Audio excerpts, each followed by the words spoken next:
Hello friends, welcome you all. हम लोग vision IAS के 22 जनवरी वाले डेली करंट अफेयर्स डिस्कस करेंगे। डिस्कस करने से पहले बेसिकली टेलीग्राम चैनल आप ज्वाइन कर सकते हो, लिंक आपको डिस्क्रिप्शन में दे दी गई है and you can click on that and join the Telegram channel, जिसके माध्यम से आपको important notification regarding our classes वो मिल जाएंगी। और आने वाले समय में सोसाइटी की जो क्लासेस हैं उसे लॉन्च किया जा सकता है और बेसिकली जो पीडीएफ होगा वो ओनली आईएएस का पीडीएफ होगा और बेस्ड ऑन दैट पीडीएफ हम लोग सोसाइटी के लेक्चर सीरीज स्टार्ट करने वाले हैं। सो अगर आपने ज्वाइन नहीं किया है you can join it and the notification will be delivered via Telegram channel and further notifications like quizzes and the data जो आप मेंस के लिए इस्तेमाल कर सकते हो टेलीग्राम चैनल पर शेयर की जाती हैं। You can visit and please share the channel so that ज़्यादा से ज़्यादा फ्रेंड सर्कल में स्प्रेड हो सके। ये जो एथिक्स के लेक्चर सीरीज है आपको ही पता है कंप्लीट कर दिए गए हैं एंड आने वाले समय में सोसाइटी के लेक्चर सीरीज भी कंप्लीट कर दिए जाएंगे। तो ऐसे में आपका जो मेजर टॉपिक है जीएस 1, 2, 3, 4 वो कंप्लीट हो जाएगा एंड यहाँ से आप बार बार रिवाइज कर सकते हो, है ना। शॉर्ट टाइम में आपको अच्छा कंटेंट मिल जाएगा। एथिक्स की अगर हम बात करें तो साथ ही साथ सोसाइटी की भी टॉपिक डिस्कस की जा रही हैं और सोसाइटी का भी टॉपिक आपको अच्छे से कवर करवा दिया जाएगा बिकॉज सोसाइटी सब में तो कुछ है नहीं, आराम से आप समझ सकते हो, कोई फिलोसफी की जरूरत नहीं है। We will discuss one by one and society के जो टॉपिक्स हैं वो कंप्लीट किए जाएंगे। So you should share the channel and let's start to today's article. 6 article आज हमें डिस्कस करने हैं फ्रेंड्स। पहला है आपका 4th Asia ministerial conference on tiger conservation. तो 4th Asia ministerial conference tiger conservation पर हुई हैं और प्रीलिम्स के लिए इंपॉर्टेंट है। 4th एशिया मिनिस्ट्रियल कॉन्फ्रेंस किसके द्वारा ऑर्गेनाइज होती है, टाइगर का क्या स्टेटस है हमारे देश में उसके बारे में भी जानना है, आयुषियन की क्या स्टेटस है टाइगर की उसके बारे में भी जानना जरूरी है बिकॉज प्रीलिम्स में ऐसे क्वेश्चन पूछे जाते हैं। तो before discussing that we should look at the topic first. तो आप देख सकते हो GS paper 3 conservation environmental pollution degradation, हालांकि कंजर्वेशन मुख्य टॉपिक है, ठीक है। तो आप देख सकते हो इस कॉन्फ्रेंस में ministry of environment, forest and climate change इन्होंने अपने स्टेटमेंट जारी किए हैं कि आखिरकार उन्होंने क्या स्टेप लिए हैं अपने देश में फॉर द टाइगर कंजर्वेशन। और अच्छे से याद रखना है ये जो आपका 4th एशिया मिनिस्ट्रियल कॉन्फ्रेंस है ये मलेशिया के द्वारा होस्ट किया गया था in collaboration with global tiger forum. और अगर हम बात करें एएमसी के बेसिक की यानी कि एशिया मिनिस्ट्रियल कॉन्फ्रेंस के बेसिक की, तो इस कॉन्फ्रेंस में 13 टाइगर रेंज कंट्रीज मीट करते हैं और इनका basic objective basically plans as well as issues discuss करना होता है for the conservation of wild tiger population. और जब बात करते हैं 13 टाइगर रेंज कंट्री की तो कौन कौन से 13 टाइगर रेंज कंट्री आ जाते हैं, कुछ नाम आपको याद रखने क्योंकि यहाँ से आपको क्वेश्चन पूछा जा सकता है। पहली बात तो ये कि रशिया जरूर याद रखने हैं क्योंकि आप यहाँ पर मिस्टेक कर सकते हो। तो you should remember Russia as one of the tiger range countries along with जो अन्य देश हैं आप देख सकते हो मलेशिया है, बांग्लादेश तो आपको पता ही होगा, भूटान भी पता ही होगा, Cambodia, China, India, Indonesia, Laos, Myanmar, Nepal, Thailand, Vietnam. तो ये जो साउथ ईस्ट एशियन नेशन है जैसे वियतनाम है, थाईलैंड है, मलेशिया है, इंडोनेशिया है, लाओस है, म्यांमार है, ये सब तो आ ही जा रहे हैं, कंबोडिया है। आपको याद रखने हैं कि रशिया भी है, चाइना भी है ना। बाकी सब आप आराम से एलिमिनेट कर सकते हो, तो यू शुड रिमेंबर दैट, ठीक है। And basically Sant Petersburg declaration जो टाइगर कंजर्वेशन के लिए 2010 में हुई थी उसके अनुसार जो टाइगर रेंज कंट्रीज हैं ये जो 13 देश हैं इन्होंने global tiger recovery programme launch किया था और इसके तहत या फिर इस डिक्लेरेशन के तहत सेंट पीटर्सबर्ग डिक्लेरेशन के तहत एक ऑब्जेक्टिव रखा गया था कि बाय 2022 जो टाइगर के पॉपुलेशन है वो डबल किए जाएंगे। तो हालांकि इंडिया का एफर्ट रंग भी लाया है। 2018 में ही इंडिया ने अपने टाइगर पॉपुलेशन को डबल करके दिखाया है। लेकिन आपको याद रखने हैं प्रीलिम्स के लिए, ये जो आपका सेंट पीटर्सबर्ग डिक्लेरेशन है, पहली बात तो ये कि टाइगर कंजर्वेशन के लिए 2010 में ये डिक्लेरेशन आई थी, और जो टाइगर रेंज कंट्रीज हैं इन सबों का एक प्रोग्राम है, ग्लोबल टाइगर रिकवरी प्रोग्राम, और इसी प्रोग्राम के तहत आपका पॉपुलेशन को डबल करने की बात कही गई थी, टाइगर पॉपुलेशन को बाय 2022। तो अच्छे से याद रखना है प्रीलिम्स के लिए। और अगर हम बात करें भारत की तरफ से क्या टाइगर कंजर्वेशन एफर्ट्स लिए जा रहे हैं, तो पहली बात तो आपको पता होगा प्रोजेक्ट टाइगर लॉन्च की गई थी 1973 में, ठीक है। और इतना ही नहीं, इंडिया ने जो टारगेट रखा था सेंट पीटर्सबर्ग डिक्लेरेशन के तहत, उस टारगेट को भी अचीव करके दिखाया है। कैसे? तो टाइगर पॉपुलेशन को डबल करके इन द 2018, और कहीं ना कहीं ये 4 साल पहले हासिल किया गया है भारत के द्वारा। टारगेट तो 2022 में अचीव करने की थी, लेकिन भारत ने 2018 में ही अचीव कर ली। व्हाट ए रिमार्केबल अचीवमेंट आप कह सकते हो। और इतना ही नहीं, जो इंडिया है, भारत में लगभग 70% ऑफ वर्ल्ड्स टाइगर पॉपुलेशन रहते हैं। ये भी एक इम्पोर्टेंट डाटा है जो दिखाता है इंडिया के कंजर्वेशन एफर्ट को।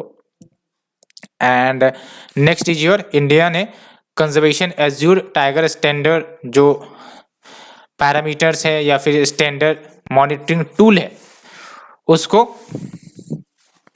अप्रोक्स 14 टाइगर रिजर्व्स में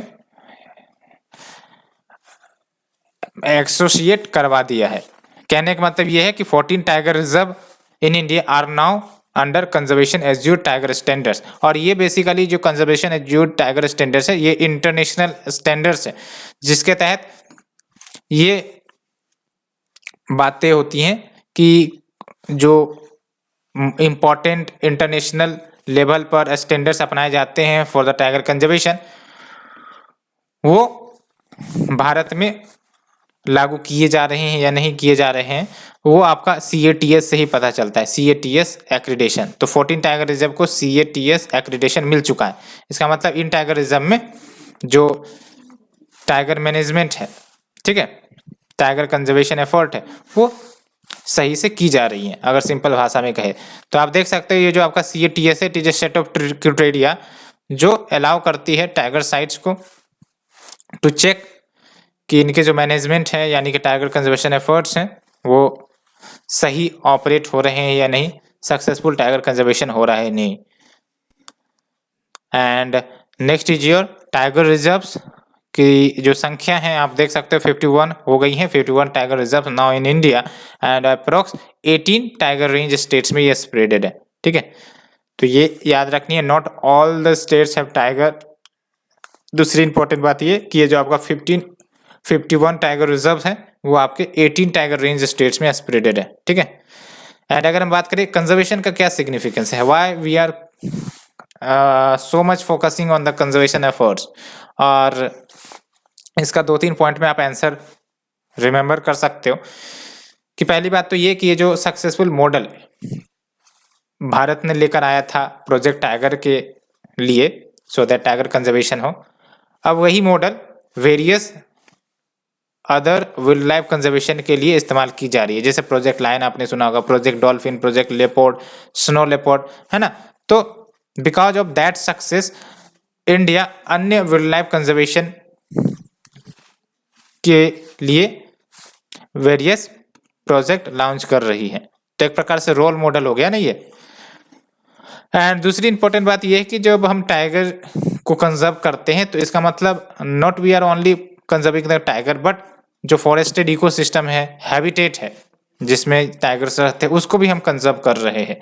like high mountains, mangroves, tall grassland, dry and moist deciduous forest, evergreen forest system, यहाँ सब टाइगर रहते हैं। तो अगर अब हम टाइगर को कंजर्व कर रहे हैं तो यहाँ के जो इकोसिस्टम है उनके हेल्थ को भी हम मेंटेन कर रहे हैं, ठीक है। एंड टाइगर आपको भी पता है टॉप प्रेडेटर होता है किसी भी इकोसिस्टम में जहां पर भी ये रहते हैं। That's why tiger are important for regulating and perpetuating ecological processes, यानी कि इकोसिस्टम के हेल्थ को मेंटेन करने में टाइगर का एक इम्पोर्टेंट योगदान होता है।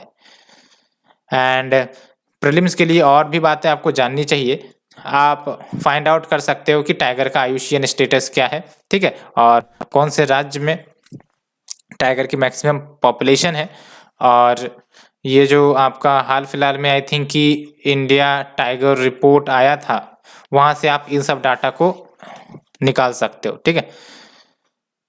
तो ये आर्टिकल नंबर 1 हमने डिस्कस किया friends. Let's move to the article number 2, deep ocean mission a path for blue economy. तो डीप ओशियन मिशन की बात करें तो आपको ही पता है भारत ब्लू इकोनॉमी की दिशा में काफी प्रयास कर रहा है, बिकॉज ब्लू इकोनॉमी में काफ़ी ज़्यादा पोटेंशियल है एक प्रकार से भारत की इकोनॉमी के लिए, चाहे वो फिशरीज सेक्टर हो, चाहे वो आपका रिसोर्सेज जो ओशियन में मिलती है ना, metallic resources, non metallic resources. That's why blue economy का एक अपना ही सिग्निफिकेंस है, अपना ही पोटेंशियल है। हाउएवर भारत पूर्णतः इसके पोटेंशियल को यूटिलाइज नहीं कर पाए। दैट्स वाई उसके यूटिलाइजेशन के लिए भारत अब वेरियस मिशन प्रोजेक्ट्स लॉन्च कर रहा है, and one of them is your deep ocean mission. तो डीप ओशियन मिशन के तहत वेरियस कंपोनेंट्स आते हैं, वो डिस्कस हम करेंगे, लेकिन सबसे पहले let's be discuss the syllabus. तो आर्टिकल नंबर 2 आपका कवर होगा Indian economy and issues related to planning mobilisation of resources growth, इसके अंतर्गत आपका आएगा। तो क्या कंटेक्स्ट है, तो basically chief of naval staff and government, इन सबों ने डिस्कस किया है सर्टेन मॉडल्स कि कैसे हम कॉपरेशन बढ़ा सकते हैं, सो दैट जो डीप ओशियन मिशन हमारा प्रोजेक्ट है उसमें एक प्रकार से कोऑर्डिनेशन एंड कॉपरेशन को डीपेन किया जा सके। और जो डीप ओशियन मिशन है इसका बेसिक ऑब्जेक्टिव आपको याद रखना है, इसके तहत जो डीप ओशियन है, यानी कि आपको पता है देयर इज ए ओशियन, जैसे इंडियन ओशियन की बात कर लो, तो डीप ओशियन का मतलब क्या हुआ, the resources which are found in the deeper region of the ocean. और वो आपके जो लिविंग रिसोर्सेस है, नॉन लिविंग रिसोर्सेस है, ये सब आ जाते हैं इसमें, ठीक है। तो डीप ओशियन मिशन की बात करें तो इसका बेसिक ऑब्जेक्टिव डीप ओशियन को एक्सप्लोर करना है। किस लिए एक्सप्लोर करेंगे भाई, तो रिसोर्सेस के लिए, साथ ही साथ डीप सी टेक्नोलॉजी को भी डेवलप करना है, बिकॉज अगर इन्हें एक्सप्लोर करना है तो उसके लिए टेक्नोलॉजी चाहिए, तो उन टेक्नोलॉजी को भी डेवलप करनी है, सो दैट जो भी ओशियन रिसोर्सेस है, चाहे वो आपका लिविंग रिसोर्सेस हो, नॉन लिविंग रिसोर्सेस हो, उसका सस्टेनेबल यूज किया जा सके, ठीक है। एंड ये जो मिशन है डीप ओशियन मिशन, ये फेज वाइज मैनर में इंप्लीमेंट किया जाएगा, और उसके लिए लगभग 4077 करोड़ रुपए का बजट रखा गया है जो स्पेंड किए जाएंगे आने वाले 5 सालों में। और इम्पोर्टेंट बात यह है जो आपको याद रखनी है कि मिनिस्ट्री ऑफ अर्थ साइंस ये नोडल एजेंसी होगी, not the ministry of science and technology, ठीक है। मिनिस्ट्री ऑफ अर्थ साइंस ये नोडल मिनिस्ट्री होंगी। This is very very important for the prelims. And major components of this mission की अगर हम बात करें तो one of the component is your development of technology for deep sea mining and manned submersible। manned submersible यानी कि जो आपके स्पेसक्राफ्ट है, स्पेसक्राफ्ट कहने का मतलब जो समुद्र में जाएंगी, है ना, उसको डेवलप करना है, इसी को कहते हैं मैन्ड सबमर्सिबल, है ना। जैसे शिप जो डीप ओशियन में जा सकती हैं उसी को कह सकते हो आप manned submersible. along with what development of technology for deep sea mining and manned submersible. तो ये आपका एक कंपोनेंट हो गया। इसके साथ आप देख सकते हो मैन्ड सबमर्सिबल जिसका नाम है, अच्छे से याद रखना नाम प्रीलिम्स के लिए, मत्स्य 6000, इसको डेवलप किया गया है। और इसके तहत आप देख सकते हो 3 लोगों को लगभग 6000 मीटर डीप ले जाया जाएगा ओशियन में। And integrated mining system for mining of polymetallic nodules in the central Indian ocean. तो इंटीग्रेटेड माइनिंग सिस्टम भी तैयार की जाएंगी सो दैट पॉलीमेटालिक नोड्यूल्स को माइन किया जा सके। Polymetallic nodules is very important metallic nodules जो मिलते हैं और इससे बहुत सारे इंडस्ट्रियल सेक्टर्स में इस्तेमाल किए जाते हैं, ठीक है। पॉलीमेटालिक नोड्यूल्स में वेरियस मेटल्स मिलते हैं, जैसे one of them is manganese, iron, ये सब आ जाते हैं, ठीक है। दूसरा कंपोनेंट है आपका development of ocean climate change advisory services, और इसको डेवलप करने का basic objective understand and provide future projections of various important climate variables, यानी कि एक प्रकार से आप देख सकते हो कि जो क्लाइमेट है वो वेरी कर रही हैं आजकल। तो जो भी क्लाइमेट वेरिएबल्स हैं उसको अंडरस्टैंड करना कि आखिरकार ये वेरिएबिलिटी आती क्यों है, साथ ही साथ based on that understanding future projection provide करना on the seasonal to decadal time scale. ठीक है। And next is your development of ocean climate change advisory services, ये तो हो ही गया है। Next is your technological innovations for exploration and conservation of deep sea biodiversity, तो नाम से ही पता चल रहा है इसके तहत डीप सी बायोडाइवर्सिटी, बिकॉज आपको ही पता है कि डीप ओशियन में भी बायोडाइवर्सिटी होती है, तो उनको एक्सप्लोर करना एज वेल एज कंजर्व भी करना। और इतना ही नहीं, बायो प्रोस्पेक्टिंग की भी बात की गई है। बायो प्रोस्पेक्टिंग का मतलब ये होता है जब हम बायोडाइवर्सिटी को एक्सप्लोर करते हैं of social and commercial values, है ना, तो उसको हम बायो प्रोस्पेक्टिंग कहते हैं। जैसे जो डीप सी फ्लोरा फौना है उनको एक्सप्लोर करेंगे सो दैट ये जो रिसोर्सेस है हमारे सोशल एंड कॉमर्शियल यूज में आ सके, जैसे माइक्रोब्स हो गया, as well as studies on the sustainable utilisation of deep sea bio resources, है ना। तो स्टडी की जाएंगी कि कैसे हम सस्टेनेबल यूटिलाइजेशन कर सके डीप सी बायो रिसोर्सेज का, सो दैट मिनिमल इम्पैक्ट हो सके बायोडाइवर्सिटी के ऊपर एंड ओशियन इकोसिस्टम के ऊपर। And next is your deep ocean survey and exploration, इसके तहत पोटेंशियल साइट एक्सप्लोर किए जाएंगे, आइडेंटिफाई किए जाएंगे, having the multi metal hydrothermal sulphide mineralisation along the Indian Ocean mid oceanic ridges. ठीक है, why hydrothermal, because mid oceanic ridges आपको ही पता है वहां पर टेम्परेचर थोड़ा ज्यादा रहता है, दैट्स वाई उन एरियाज को एक्सप्लोर करना, आइडेंटिफाई करना वन ऑफ द ऑब्जेक्टिव।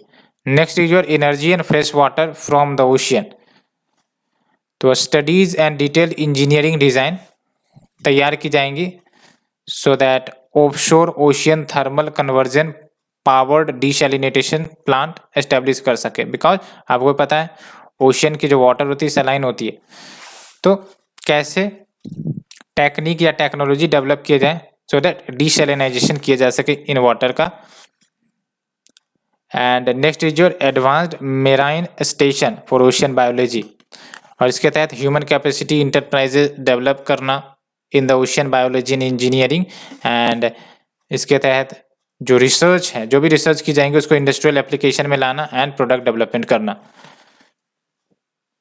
तो ये हमने 3, 4, 5, 6 कंपोनेंट डिस्कस किए हैं और ये सब इंपॉर्टेंट है। और बेसिक ऑब्जेक्टिव प्रीलिम्स के लिए आपको याद रखना है कि डीप ओशियन मिशन का बेसिक ऑब्जेक्टिव क्या है, बायोडाइवर्सिटी कंजर्वेशन है क्या, हाँ है, डीप सी बायोडाइवर्सिटी स्पीसीज का कंजर्वेशन है, साथ ही साथ developing of the technology for deep sea mining ये कंपोनेंट है क्या, बिल्कुल है। मैन्ड सबमर्सिबल है क्या, बिल्कुल है। मत्स्य 6000 क्या है, तो बेसिकली मैन्ड सबमर्सिबल है, ये भी याद रखनी है। ठीक है।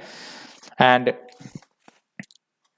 Advance marine station for ocean biology है क्या, तो बिल्कुल है। ये सब कंपोनेंट याद रखनी है प्रीलिम्स के लिए, तो भी काम चल जाएगा। सो फ्रेंड्स, आर्टिकल नंबर 2 हमने डिस्कस किया। Let's move to the article number 3, hydrogen cost to fall over 95% by 2050, ये रिपोर्ट का कहना है। आप समझ सकते हो 1-2% नहीं, 95% तक जो हाइड्रोजन कोस्ट है वो फॉल होने वाले हैं। अगर ऐसा हो गया तो आप समझ सकते हो जो एनर्जी कोस्ट है वो कितनी कम हो जाएंगी। एंड देखेंगे इस आर्टिकल को डिटेल से। Let's move to the syllabus first. तो जो आपका आर्टिकल नंबर 3 है इंफ्रास्ट्रक्चर एनर्जी में ये आएगा। तो जो रिपोर्ट लाई गई हैं जिसके तहत ये बातें बोली गई हैं, ये बेसिकली रीथिंक एनर्जी रिसर्च का रिपोर्ट है और इसमें ये साफ साफ बातें कही गई हैं कि अगर बाय 2050 $10 ट्रिलियन का इन्वेस्टमेंट किया जाता है हाइड्रोजन सेक्टर में, और इन्वेस्टमेंट रिसर्च एंड डेवलपमेंट में, इनोवेशन में, इन सब फील्ड में ज़्यादा किया जाता है, तो जो कॉस्ट है फ्यूल का वो काफ़ी ज़्यादा कम होगा एंड इससे एनर्जी सेक्टर डिसरप्ट हो सकती है। कैसे एनर्जी सेक्टर डिसरप्ट हो सकती है उसके लिए आप यहाँ पर देखो इसकी फाइंडिंग में जो ग्रीन हाइड्रोजन का कॉस्ट है अभी फिलहाल $3.7 पर केजी है। 2035 आते आते ये $1 पर केजी हो जाएगा और 2050 आते आते $0.75 पर केजी हो जाएगा। आप देख सकते हो कितनी कम हो गई है एनर्जी के रेट। तो ऐसे में अभी जो वेरियस नेशन है जो एनर्जी से खूब कमाते हैं एक प्रकार से, ठीक है, एनर्जी की डिमांड काफ़ी ज़्यादा है आज के समय में, आपको भी पता है, और वेरियस नेशंस जिनके पास पेट्रोल है, ऑयल है, क्रूड ऑयल है, वो खूब अर्न करते हैं। तो एनर्जी सेक्टर में डिस्ट्रप्शन आ सकती है ना। तो इसलिए बातें की गई हैं बिकॉज कॉस्ट ही इतनी ज़्यादा कम हो गई है। जैसे आपने सुना होगा एग्जांपल, जैसे यूएस में जब कोविड लॉकडाउन हुई थी तो जो उनके क्रूड ऑयल के प्राइसेस हैं वो निगेटिव में चले गए थे, है ना। ऐसी स्थितियाँ बन सकती है। दैट्स वाई इसमें साफ साफ कहा गया है कि इट में डिसरप्ट द एनर्जी सेक्टर। तो ये बातें हैं। और अगर हम बात करें बेसिक की तो हाइड्रोजन क्लीन फ्यूल है और जब ये कंज्यूम होती है फ्यूल सेल में तो सिर्फ और सिर्फ वाटर प्रोड्यूस करती है। याद रखना है, clean fuel, no carbon emission, only water is a by product. ये अच्छे से याद रखना है प्रीलिम्स के लिए। एंड हाइड्रोजन को प्रोड्यूस किया जा सकता है वैरायटी ऑफ डोमेस्टिक रिसोर्सेज से। कैसे? नेचुरल गैस से भी प्रोड्यूस कर सकते हैं, न्यूक्लियर पावर से भी, बायोमास से भी, रिन्यूएबल पावर जैसे सोलर एंड विंड, इन सबों से प्रोड्यूस किया जा सकता है। Based on that green hydrogen, brown hydrogen, grey hydrogen का कैटेगराइजेशन है वो हमने एक बार डिस्कस भी किया था, ठीक है। और अदर की फाइंडिंग्स की बात करें तो देख सकते हो जो एनुअल डिमांड है हाइड्रोजन का by 2050 771 million tons global level पर होने वाली है डिमांड। एंड क्यों ये डिमांड इतनी बढ़ रही है? बिकॉज वेरियस नेशंस इंडस्ट्री को कंपेल कर रहे हैं कि भाई साहब आप डीकार्बोनाइजेशन टेक्निक अपनाओ, है ना, ग्रीन हाउस इमिशन कम करो। और बहुत सारे देश टारगेट भी ले रहे हैं कार्बन न्यूट्रलिटी की तरफ। तो उसके लिए तो जरूरी है कि भाई साहब अल्टरनेटिव फ्यूल उपलब्ध हो। तो दैट्स वाई चूंकि हाइड्रोजन एक अल्टरनेटिव फ्यूल है, क्लीन फ्यूल है, तो इसकी डिमांड बढ़ सकती है। अब तो और ज़्यादा बढ़ सकती है बिकॉज कॉस्ट जो है कम होने वाली है आने वाले समय में। तो ये बातें निकल कर आती है, ठीक है। और आप देख सकते हो जो हाइड्रोजन है वो 25% ऑफ द एनर्जी कंजम्पशन को डीकार्बोनाइज करने का पोटेंशियल रखता है across the globe. And that's why ये most cost effective means energy supply का आने वाले समय में बन सकता है। एंड जो ग्रीन हाइड्रोजन टेक्नोलॉजी है इसका एक सिग्निफिकेंस ये है कि जो गैप है between the renewable energy and जो वेरियस नेशंस ने नेट जीरो कार्बन इमिशन का टारगेट रखा है उस गैप को कम कर देगा। बिकॉज लेट्स से कि नेट जीरो इमिशन का टारगेट रखा गया है 2050 में, ठीक है। नेट जीरो इमिशन मतलब क्या हुआ कि जितना हम इमिट कर रहे हैं उतना हम सिंक करवा रहे हैं, ये हो गया net zero carbon emission. Because जितना इमिट हो रहा है उतना हम सिंक करवा दे रहे हैं वेरियस टेक्नोलॉजी के माध्यम से, चाहे एफोरेस्टेशन हो चाहे वो आपका वेरियस टेक्नोलॉजी हो। तो लेट्स से कि एक टारगेट रखा गया कि भाई साहब 2050 तक हमें नेट जीरो कार्बन इमिशन बनना है। अब जो रिन्यूएबल एनर्जी है वो तो भाई साहब धीरे धीरे धीरे धीरे ग्रो कर रही है ना। तो जब हाइड्रोजन एज ए फ्यूल इस्तेमाल होने लगेगा तो कहीं ना कहीं रिन्यूएबल एनर्जी सेक्टर को बूस्ट मिलेगी और बूस्ट मिलेगी तो गैप जो है कम हो जाएगा, है ना। तो दैट्स वाई ये बोला जा रहा है कि green hydrogen technology will fill the gap between the renewable energy and net zero carbon emission. And साथ ही साथ ग्रीन हाइड्रोजन आने वाले समय में हो सकता है ऑयल एंड गैस को रिप्लेस कर दे, एज वेल एज एक प्रकार से new landscape for Jio politics. क्योंकि आज जो है जो राष्ट्र ऑयल एंड गैस रिच है वहां पर जियो पॉलिटिक्स देखने को मिलता है, ठीक है। बिकॉज बहुत सारे देश के एनर्जी सिक्योरिटी जुड़े हुए हैं, दैट्स वाई वहां पर जियो पॉलिटिक्स देखने को मिलता है। तो आने वाले समय में चूंकि हाइड्रोजन या ग्रीन हाइड्रोजन का इंपॉर्टेंस बढ़ने वाला है तो जियो पॉलिटिक्स शिफ्ट हो जाएगा, as well as clean commodity trading. And green hydrogen की बात करते हैं तो ये hydrogen which gets generated entirely by renewable energy. मतलब ग्रीन हाइड्रोजन में क्या होगा, नाम से पता चल रहा है ग्रीन हाइड्रोजन, यहाँ पर जो भी हाइड्रोजन प्रोड्यूस होंगे वो renewable energy as a medium को इस्तेमाल कर होंगे। अब रिन्यूएबल एनर्जी का मतलब क्या, सोलर, विंड, कुछ भी हो सकते हैं।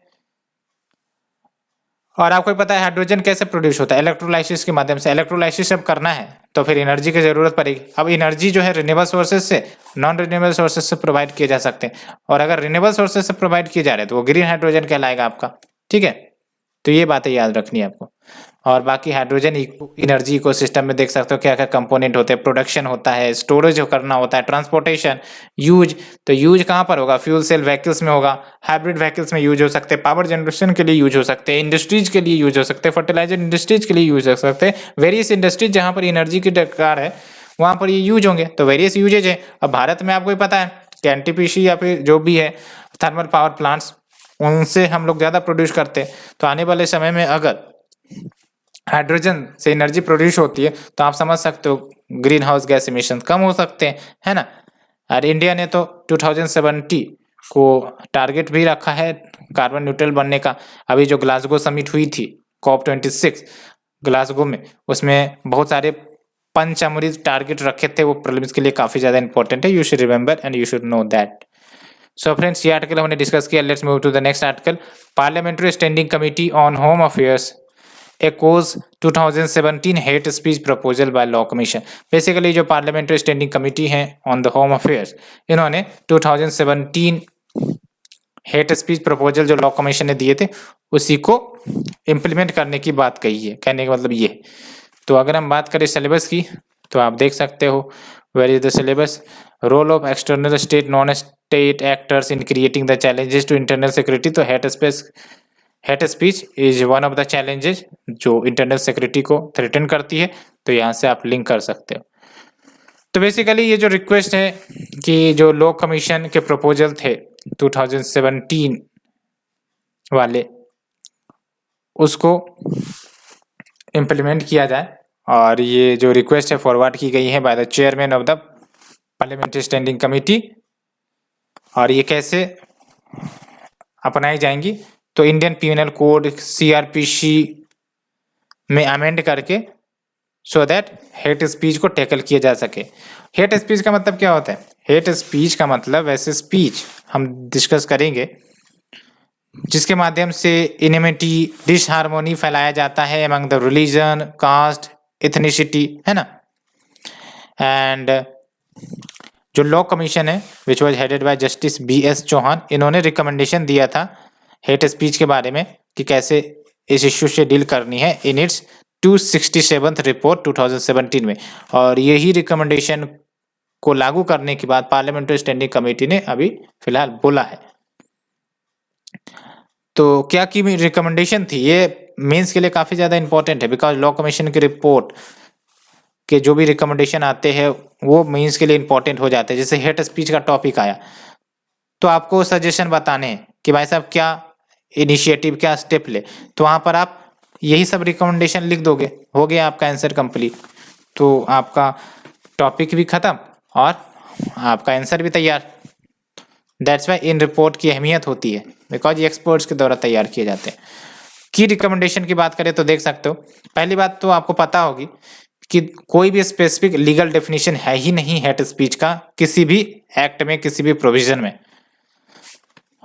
दैट्स वाई जो कमीशन है इन्होंने प्रपोज किया था कि भाई साहब हेट स्पीच को डिफाइन किया जाए। पहली बात तो ये हेट स्पीच को कैसे डिफाइन किया जाए, तो ये आप देख सकते हो एनी वर्ड रिटेन और स्पोकन साइंस यानी कि symbol, visible representation within the hearing और sight of a person with the intention to cause fear और अलार्म और इंसाइटमेंट टू वायलेंस, यानी कि हिंसा को इंसाइट करने का प्रयास। और प्रेजेंटली मैंने आपको बताया, ये प्रीलिम्स के लिए याद रखना है, there is no specific legal definition of hate speech.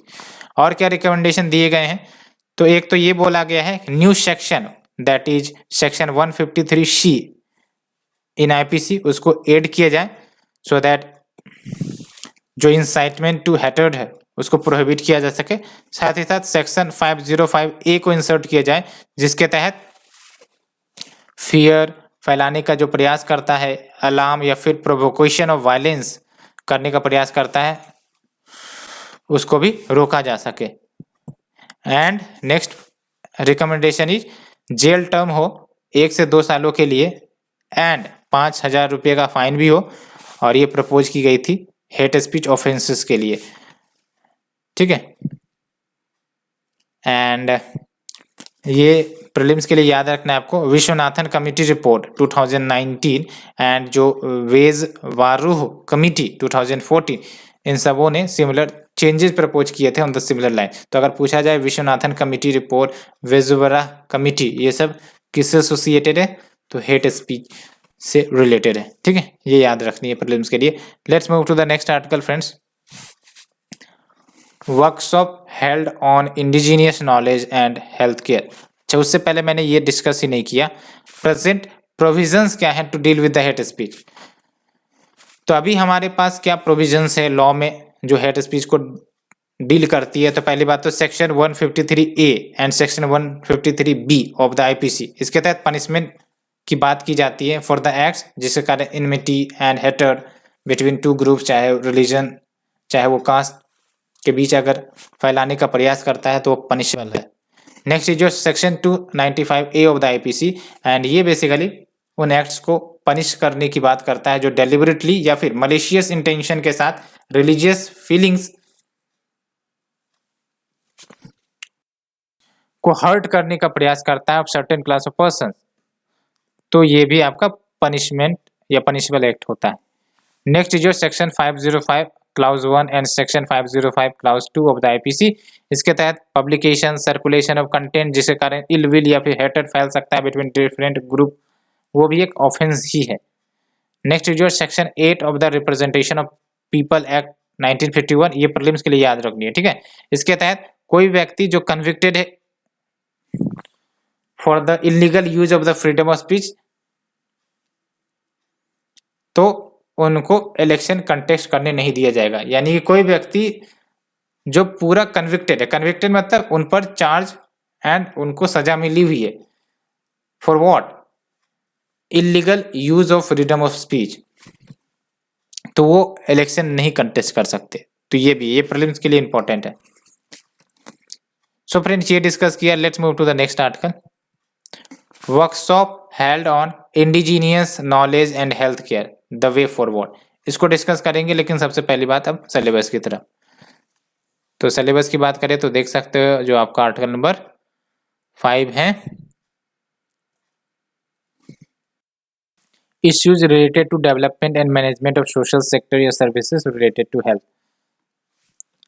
तो ये ट्रेडिशनल नॉलेज या इंडिजीनियस नॉलेज क्या होता है, इसको सिंपल भाषा में समझे तो पहले के समय में या फिर आपने भी बहुत बार सुना होगा कि अगर आपको चोट लग गई है तो भाई साहब हल्दी का दूध पी लो, या फिर ताकत नहीं आ रही है शरीर में, हल्दी का दूध पी लो, या फिर कोई अन्य शरीर में प्रॉब्लम आ गई है तो दादी या फिर जो अन्य घर के बड़े बुजुर्ग होते हैं आपको कुछ नेचुरल उपाय बताते हैं कि ये मेडिसिन, ये जो पेड़ पौधे के कुछ फ्रूट्स हैं ये खा लो, या फिर ऐसे कुछ रिलेटेड नॉलेज वो प्रोवाइड करती है। तो ये सब है आपका ट्रेडिशनल नॉलेज, इंडिजीनियस नॉलेज, जिसके मदद से आपके जो घाव है ना, वो सब ठीक हो जाते हैं।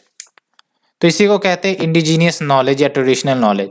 और इसके तहत अगर हम बात करें कंटेक्सुअल डेफिनेशन की, तो इंडिजीनियस नॉलेज या फिर ट्रेडिशनल नॉलेज, ये नॉलेज एक प्रकार से ज्ञान है जिसके तहत स्किल्स या फिर प्रैक्टिसेस जो लंबे समय से डेवलप हुई हैं और वो प्रैक्टिसेस चलती आ रही हैं and generation to generation pass on हो रही है within the community, and ये एक प्रकार से कल्चरल या स्पिरिचुअल आइडेंटिटी का हिस्सा बन गया है। जैसे मेडिटेशन को ले लो, है ना, मैं बार बार आपको मेडिटेशन करने के लिए बोलता हूँ, है ना, so that mental pain heal किया जा सके। तो ये सब जनरेशन टू जनरेशन चलती आ रही है, ठीक है, from one generation to other generation.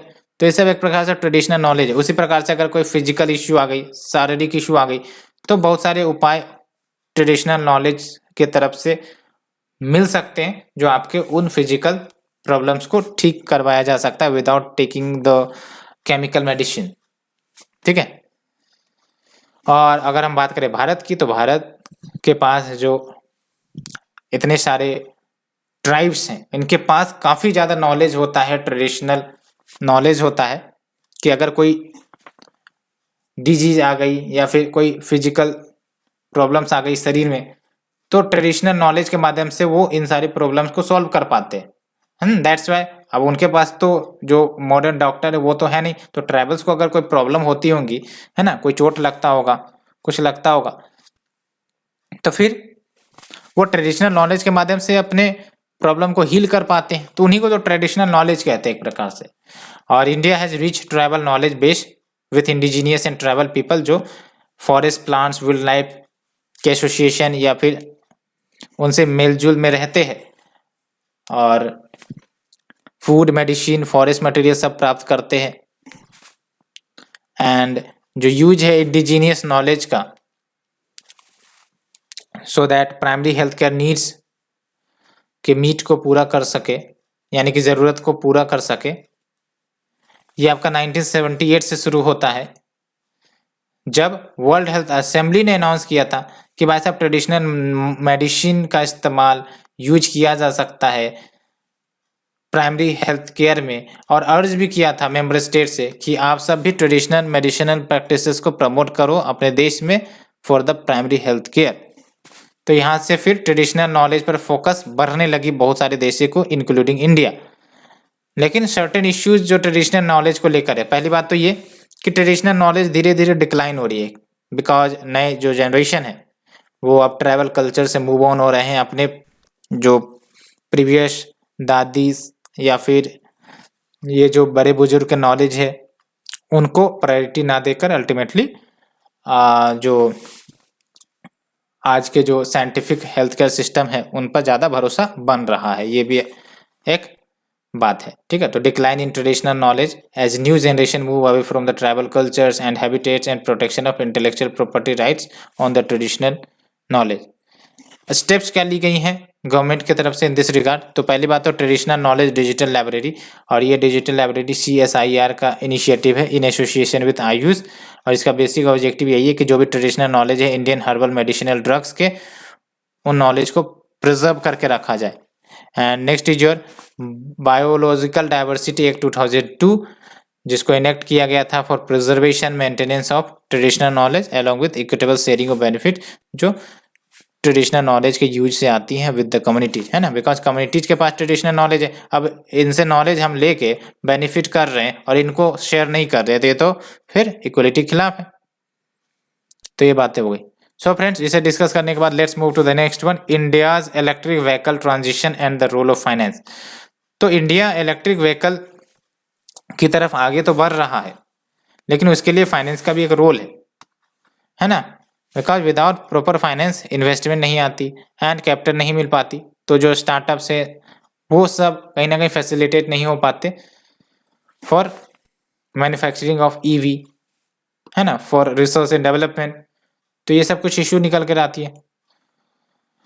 तो वही एक रिपोर्ट रिलीज की गई है, NITI Aayog, Rocky mountain institute, इन सबों ने रिपोर्ट जारी किया है। टाइटल क्या है? Banking on electric vehicles in India, जिसके तहत जो प्रायोरिटी सेक्टर रिकॉग्निशन के इंपॉर्टेंस को आउटलाइन करता है, यानी कि अगर EV को, इलेक्ट्रिक व्हीकल सेक्टर को प्रायोरिटी सेक्टर लेंडिंग के अंतर्गत अगर डाल दिया जाता है तो इसका क्या बेनिफिट होगा इलेक्ट्रिक मोबिलिटी को सिस्टम में, उसको हाईलाइट करता है।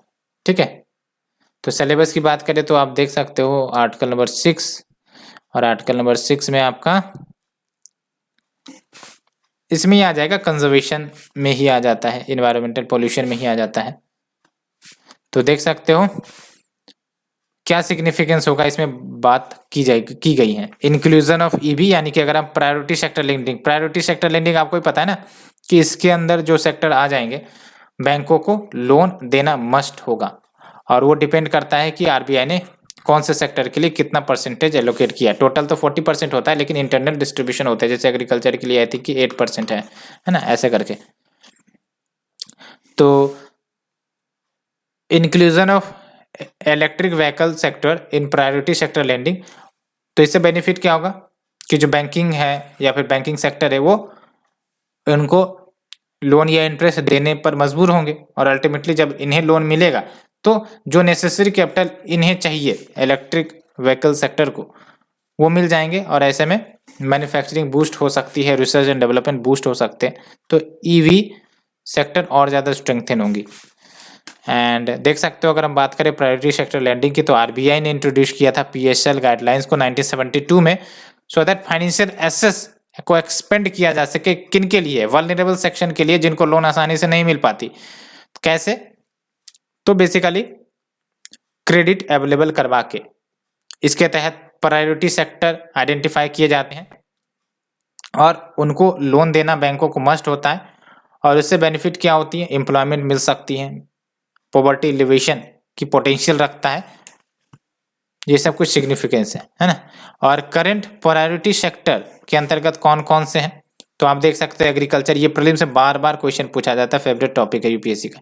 एग्रीकल्चर सेक्टर आते हैं, माइक्रो मीडियम स्मॉल इंटरप्राइजेज आते हैं, हाउसिंग सेक्टर, रिन्यूएबल एनर्जी को भी डाला गया है, एजुकेशन को डाला गया है, सोशल इंफ्रास्ट्रक्चर को भी डाला गया है, जैसे एजुकेशन इंस्टीट्यूशंस ये सब आ जाते हैं, हेल्थ इंस्टीट्यूशन।